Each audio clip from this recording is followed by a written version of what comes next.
तो वो तो है शॉर्ट लिविंग। उसके बाद क्या होगा? जैसे ही वो गाना खत्म हुआ फिर depress.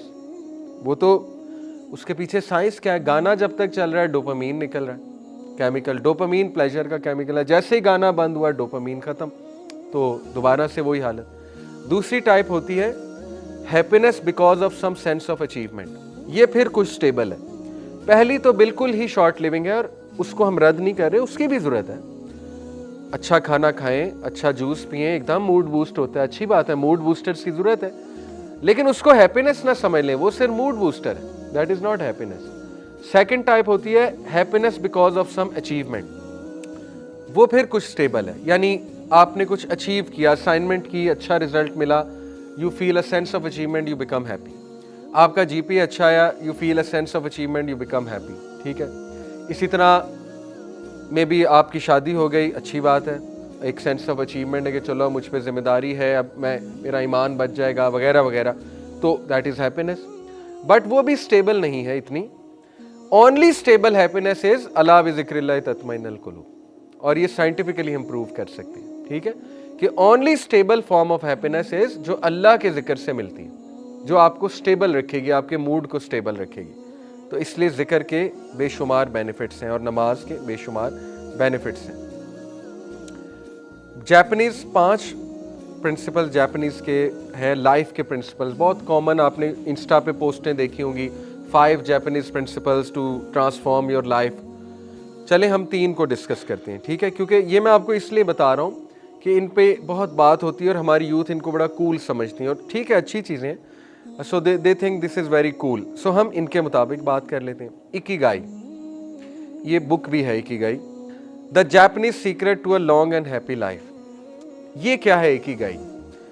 Basically Ikigai is the mindset कि आप हर चीज़ के साथ पर्पस अटैच कर दें, मीनिंग अटैच कर दें हर चीज़ के साथ। जब इंसान हर चीज़ के साथ पर्पस अटैच कर देता है तो वो खुश रहने लग जाता है। ठीक है, मैं आपको मिसाल देता हूँ।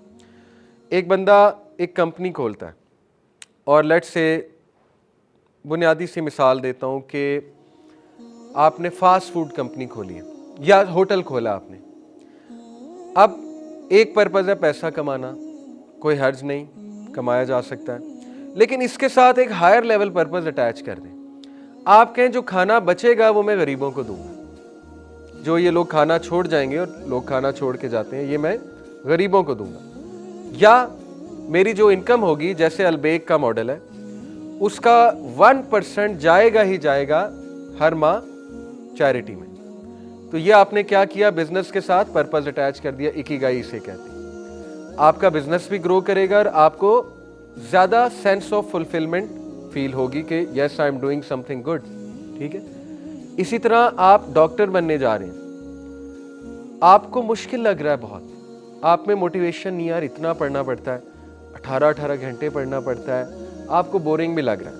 आप इकिगाई अप्लाई कर दें, उसमें पर्पस अटैच कर दें। आप कहें कि नहीं देखो, कल को मैं लोगों की हेल्प कर सकूंगा, कर सकूंगी, कल को मैं काउंसलिंग कर सकूंगा लोगों की, कल को मैं कोई अल्लाह रसूल की बात, उन्हें डॉक्टर की बहुत बात मानते हैं, पेशेंट ब्लाइंडली मानते हैं, डॉक्टर जो कहते हैं ब्लाइंडली करते हैं। ठीक है, तो देखें ना, आप मोटिवेशन ला सकते हैं कि अब एक पर्पस अटैच हो रहा है इसके साथ, खिदमत खल्क का, तो मोटिवेशन आ जाएगी। इसको कहते हैं इकिगाई।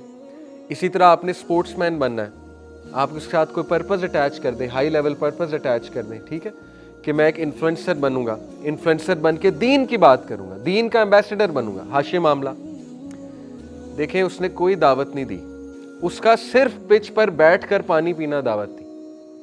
क्या ख्याल है? रिजवान, उसका सिर्फ नमाज पढ़ लेना दावत है। ठीक है, तो इन्फ्लुएंसर बन के दीन प्रैक्टिस करना, ये इकिगाई है कि ठीक है चलो पर्पस अटैच हो गया।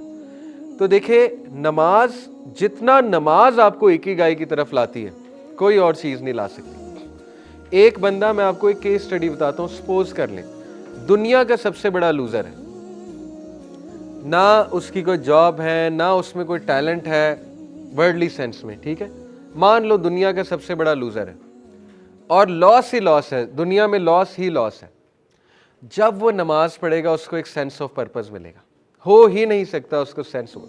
उसको क्या सेंस ऑफ पर्पस मिलेगा कि चलो ठीक है, मैं दुनिया का सबसे बड़ा लूजर हूं, लेकिन अल्लाह के सामने तो मैं अल्हम्दुलिल्लाह नमाज तो पढ़ ली ना मैंने, इतना तो गया गुजरा नहीं हूँ कि नमाज नहीं पढ़ी मैंने, ठीक है। तो जितना नमाज आपको मीनिंग देगी, सेंस ऑफ पर्पस देगी, मकसद देगी और आपको सेंस ऑफ अचीवमेंट करवाएगी, ये तो रूह की सेंस ऑफ अचीवमेंट है ना। आप खुद देखें, जिस दिन आपने इशा पढ़ी हो आपको ना एक सुकून फील होगा, जिस दिन नहीं पढ़ी हो आपको तज़ब्ज़ुब और बेचैनी और परेशानी लगी होगी, ठीक है ना। तो ये तो अंदर से आवाज़ आ रही है कि आप क्यों नहीं मीनिंगफुल लाइफ गुजारें। तो देखें, नमाज आपको इकिगाई देता है और बहुत कमाल का देता है, ये पहली चीज़। दूसरा काइज़न। काइज़न क्या है? काइज़न प्रिंसिपल है make small changes for continuous improvement, this is kaizen. अब नमाज आपको काइज़न की तरफ कैसे लाता है? देखिए, पहली तो बात, नमाज इज समथिंग वेरी कंसिस्टेंट, ठीक है। नमाज 5 बार पढ़नी है आपने, उसमें सूरह फातिहा इज समथिंग वेरी कंसिस्टेंट। 17 बार सूरह फातिहा आपने पढ़नी है, अगर सिर्फ फ़र्ज़ की बात की जाए, फ़र्ज़ रकात की, ठीक है, 17 बार। आप कॉन्टीन्यूस कुछ कर रहे हैं, काइज़न लगा रहे हैं, वो कॉन्टीन्यूस का है, नमाज या सूरह फातिहा और बाकी जो दुआएं आप कर रहे हैं। और वो कॉन्टीन्यूस चीज़ करने से, स्मॉल चेंजेस करने से ज़िंदगी में एक बेहतरीन इम्प्रूवमेंट आ रही है आपके मूड में, आपके तज़किया में, आपकी ओवरऑल लाइफ के जितने भी इश्यूज़ हैं उसके अंदर। तो नमाज काइज़न अच्छा खासा आपकी ज़िंदगी में काइज़न प्रिंसिपल को भी अप्लाई करती है नमाज, ठीक है। You improve constantly. हाउ? आप सैड बैठे हुए, डिप्रेस बैठे हुए, वुज़ू करेंगे, बूस्ट हो जाएंगे, इम्प्रूव हो जाएगा मूड, कांस्टेंट इम्प्रूवमेंट है, ठीक है। दोबारा डाउन जाएंगे, दोबारा वुज़ू करेंगे, अगली नमाज का वक्त हो गया, दोबारा इम्प्रूव कर जाएंगे। खुदा ना खास्ता कोई गुनाह हो गया, गुनाह करने के बाद नमाज का वक्त हो गया, चांस आ गया कि नहीं गुनाह माफ़ करवाने की, तो इम्प्रूवमेंट आ गई, ठीक है। इसी तरह किसी हराम में पड़े हुए, समझ नहीं आ रही कैसे निकलना, नमाज का वक्त हो गया, निकलने के चांसेस आ गए, अल्हम्दुलिल्लाह। तो ये काइज़न लगता जा रहा है नमाज के थ्रू, ठीक है। Small changes with continuous improvement. तीसरा, शूहारी। शूहारी क्या है? Learning and mastery. शूहारी बेसिकली उस्ताद शागिर्द के दरमियान एक प्रिंसिपल है। वो क्या है कि उस्ताद आपको चीज़ सिखाता जाता है, आप उसको प्रैक्टिस करते जाते हैं और प्रैक्टिस मेक्स परफेक्ट। प्रैक्टिस कर करके you learn the skill and then you become the उस्ताद, ठीक है, यू बिकम द मास्टर। अब आप इसको नमाज को गौर करें, नमाज शूहारी आपको कैसे सिखा रही है। नमाज से आप स्ट्रेस मैनेजमेंट सीख सकते हैं, सेल्फ कंट्रोल मास्टर कर सकते हैं, ठीक है। नमाज से आप एंगर मैनेजमेंट सॉल्व कर सकते हैं, नमाज से आप डिसिप्लिन रूटीन बना सकते हैं, नमाज से आप टाइम मैनेजमेंट मास्टर कर सकते हैं, नमाज से आप माइंडफुलनेस मास्टर कर सकते हैं, नमाज से आप सेल्फ कंट्रोल मास्टर कर सकते हैं। आप मुझे साइकोलॉजी के सारे स्किल्स बताएं, मैं आपको साबित करके दिखाऊंगा कि नमाज ये सारे स्किल्स मास्टर कराती है। Time management, I will prove to you, नमाज टाइम मैनेजमेंट मास्टर कराती है। Discipline, the art of setting a routine, नमाज सेट कराती है। एंगर मैनेजमेंट, मैं आपको साबित करके दिखाऊंगा, नमाज एंगर मैनेजमेंट कराती है। स्ट्रेस मैनेजमेंट, आज साबित करेंगे, स्ट्रेस मैनेजमेंट नमाज कराती है, ठीक है। लेकिन ये सब मेन एम नहीं है, मैं क्लैरिफाई बार बार करता हूँ। मेन एम क्या है? नमाज अल्लाह की मोहब्बत में पढ़नी है और नमाज के पीछे तड़प होनी चाहिए कि मेरी अपने रब से मुलाकात हो रही, ये मेन एम है। ये फ़वाइद हम इसलिए बता रहे हैं कि आज की नौजवान नस्ल को कम से कम थोड़ा खोल कर बयान किया जाए कि अल्लाह ने कितने बड़े बड़े एहसानात हम पर किए हुए और हमें रियलाइज़ नहीं होता। ओके, तो शूहारी यहाँ पे लगता है। अच्छा जी, ये एक ग्राफ है, इस ग्राफ को बेसिकली कहा जाता है एलोस्टेसिस लोड, ठीक है। ये एलोस्टेसिस लोड जो है ये क्या है?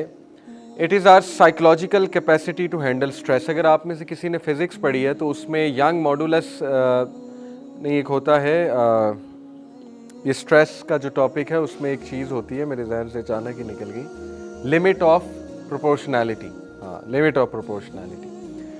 उससे पहले पहले आपको पता है लिमिट के बाद क्या होगा कि डिफॉर्म हो जाएगा वो स्प्रिंग, ठीक है। उससे पहले पहले जो है वो इलास्टिक है और उसके बाद वो डिफॉर्म हो जाएगा, फिर फ्रैक्चर पॉइंट भी होता है। इसी तरह ये ग्राफ है परफॉर्मेंस और वर्सेस स्ट्रेस लेवल का। स्ट्रेस लेवल एक्स एक्सिस पे, परफॉर्मेंस वाई एक्सिस पे, ठीक है। अब देखिए, लो से हाई स्ट्रेस तब होता है जब परफॉर्मेंस भी पीक पर जाती है। जैसे जब ऑप्टिमम लेवल पे परफॉर्मेंस है इंसान की तो स्ट्रेस भी उसका बहुत हाई है, ठीक है, एक्स एक्सिस पे स्ट्रेस है। लेकिन ऑप्टिमम लेवल के बाद जब वो अपनी पीक रीच कर जाएगा और कोई ब्रेक नहीं लेगा या कोई लेट्स से अपना तज़किया नहीं करेगा या कोई रिलैक्स नहीं करेगा, तो फिर एग्जॉस्शन होएगी, बहुत एग्जॉस्ट होगा, ब्रेक डाउन होगा और फिर ओवरलोड आएगा। ठीक है, तो देखिए मैंने अंदाज़ा लगाया है हमारी ज़िंदगियों में 90% मसाइल स्ट्रेस की वजह से। लोगों को असल में ये पता नहीं लग रहा होता, वो स्ट्रेस होता है, हिडन स्ट्रेस होता है, अनकॉन्शियस में चला जाता है वो stress. They are not able to identify but that is actually stress. वही डिप्रेशन कॉज कर रहा होता है, वही एंग्जाइटी कॉज कर रहा होता है। वो स्ट्रेस किसी भी चीज़ का हो सकता है, पढ़ाई का हो सकता है, मल्टीपल रोल्स का हो सकता है। ठीक है, जैसे मदर्स हैं उनके आजकल मल्टीपल रोल्स हैं, इसी तरह जॉब का हो सकता है वगैरह वगैरह।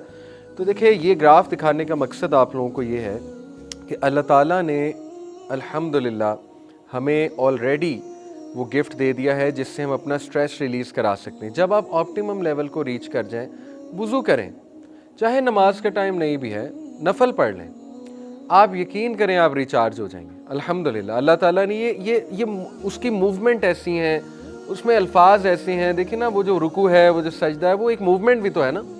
तो कभी आप सोचिए उस मूवमेंट पे भी कि उसके मेडिकल बेनिफिट्स कितने। फिर जब आप सजदा करते हैं तो अगर साइंटिफिकली इफ़ आई टेल, तो एक तो वी डू नॉट नो कि काबा किबला रुख होके जब हम सजदा करते हैं तो पता नहीं हम कौन सी एनर्जी गेन कर रहे हैं ग्राउंड से, ठीक है, या क्या रिलीज़ कर रहे हैं अपने माथे से। देखें इलेक्ट्रॉन्स, आपको पता है कि ग्राउंड जब हम करते हैं किसी चीज़ को, इलेक्ट्रॉन्स अर्थ में जाते हैं, हम इलेक्ट्रॉन्स को गेन करते हैं, स्टैटिक इलेक्ट्रिसिटी का जो टॉपिक है। ठीक है, तो ये तो इसके इतने सीक्रेट्स हैं। एक डॉक्यूमेंट्री है सीक्रेट्स ऑफ काबा, यूट्यूब पे, सीक्रेट्स ऑफ काबा, वो आप देखिएगा।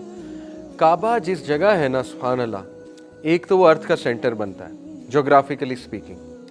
उसके बाद सबसे highest energy point scientifically proven है वो मक्का है, काबा है, highest energy point, positive energy point. ठीक है, अब पता नहीं इसमें क्या सीक्रेट है, किबला रुख होके सजदा करना, किबला रुख होके नमाज पढ़ना, वल्लाहु आलम, अल्लाह नोज़ बेस्ट। लेकिन मैं आपको सिर्फ ये बताना चाह रहा हूँ कि अभी इतने राज हैं जो हम पर खुले नहीं। जब इंसान ऑप्टिमम लेवल पे रीच करे, आराम से नमाज पढ़े, सजदा करे, लंबा सजदा करे, आप देखें आपका स्ट्रेस कहाँ पे जाता है, आप देखें आपका गुस्सा कहाँ पे जाता है।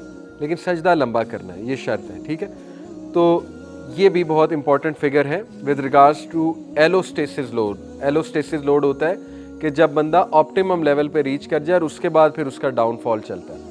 तो आप देखें कि एक बंदा कॉरपोरेट वर्कर है, हॉस्पिटल में जॉब कर रहा है, या नर्स हैं या टीचर हैं। अब टीचर बोल बोल के थक जाता है, नर्स आपको पता है चक्कर लगा लगा के थक जाती है, एक कॉरपोरेट वर्कर टेबल पे बैठ बैठ के थक जाता है, डेस्क जॉब है। अब अल्लाह ताला ने कितना ज़बरदस्त मैकेनिज्म दिया है, उठो, वुज़ू करो, मुंह पे छींटा मारो, नाक में पानी डालो। ठीक है, एक स्पिरिचुअल क्लींजिंग भी है, फिज़िकल क्लींजिंग भी है। जाओ नमाज़ पढ़ जाके 15 मिनट लगाओ, जाके 10 मिनट लगाओ, जाके सजदा लंबा करो, दुआ करो अल्लाह सुब्हान ताला से। कितनी सेंस ऑफ सिक्योरिटी मिलती है। इमेजिन, एक तो सेंस ऑफ सिक्योरिटी मिलती है कि मेरी कोई हिफाजत कर रहा है, एक ये आपको फीलिंग आएगी।